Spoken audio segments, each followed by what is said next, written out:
You can see me being sad with various haircuts. So, cool, that's everything. All right, so, cool. So, I don't know if it's obvious from like all my poems forever, but I'm like very mentally ill, right? Like I'm like hella fucking crazy. And so I was diagnosed with OCD when I was 11. And through a bunch of therapy, like all the therapy in the world, I was able to really get a handle on a lot of my tics and compulsions. To the point where, like, by the time I got to college, you couldn't really tell I had OCD unless I told you, which I didn't, because it was none of your fucking business. But, like, now people know because of the internet, but whatever. So, side note, I know I just did a poem about not having access to mental health assistance, but like, if you're going through something and you do have that access, like, please take advantage of it, dude. Like, therapy's the thing that's like given me the tools to be a fucking semi-functional human being. So seriously, like, that's my PSA. If you can, please get some therapy.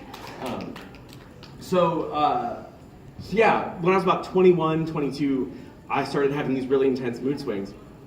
I had no clue what was going on. So I went and I talked to my old psychiatrist, and she was like, "Yeah, dude." She said, "Yeah, dude, I love her." She was like, "Yeah, dude, like you have bipolar disorder. Like your dad's got it, your brother's got it, you're bipolar." And I was like, "Well, shit." Well, because like the only narrative I had for bipolar disorder is sort of crazy artist archetype, right? Somebody who's way up and they're super productive, and they're way down and they kill themselves. Sup, dude? All right, anyway. So I was really sure I was going to be dead in 6 months. That didn't happen. There's so many ways to be neuroatypical. Like when I'm way up or way down, I often hallucinate. Most of the time it's like pretty dope. I'm not gonna lie to you, it's like pretty. Don't do drugs. But anyway. Sometimes it's like really the worst. Like some mornings I'll wake up and like all the walls are covered in spiders. And the sun's outside my window and it's screaming at me. And there are like bird skeletons crawling in under my door. And after I was diagnosed, for like years, there'd be stretches of days on end where like I'd be freaking out so bad I couldn't like get out of bed or go to work or like write a poem.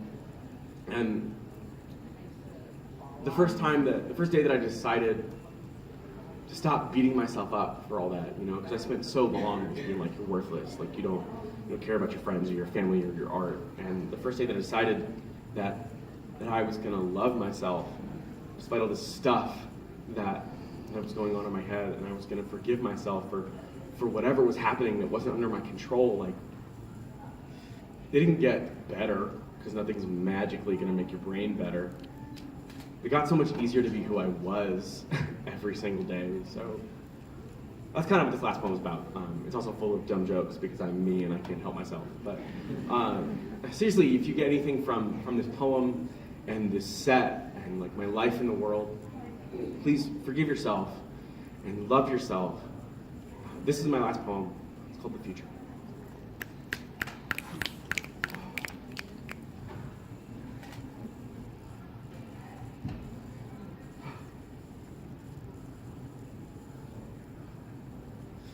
The worst thing about being naked and then being hit by a car is that road rash is a problem for skin. Why was I naked in the middle of the road at noon? I'm glad you asked. Imaginary other half of this conversation, I have no idea. Some characteristics of bipolar disorder can include dissociation, hallucinations, and fugue states, so sometimes I wake up in places I didn't go to sleep. So, there I am, nude, splayed out on the hood of a car like a slutty chicken, and I'm screaming about a government conspiracy to take away my feet. Not my real feet, just my brain feet. And I'm about 6 inches away from the concrete when I realize, in slow motion, like the exact opposite of a rhinoceros attack, this is not how I imagined my life would turn out. When I was little, I broke both my ankles jumping off a roof because I was sure a cape would enable me to fly. My parents attributed this to my strong imagination. Last year, my therapist called it a delusion. I failed to see the difference. Also, I really can fly and see the future and make stupid people leave coffee shops with my mind.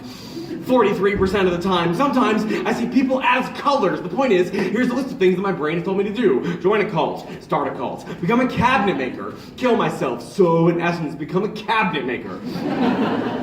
Break into and then paint other people's houses. Have sex with literally everyone who reminds me of my mother. Fight animals that are much fucking fightier than me. Like bears. So, in essence, kill myself.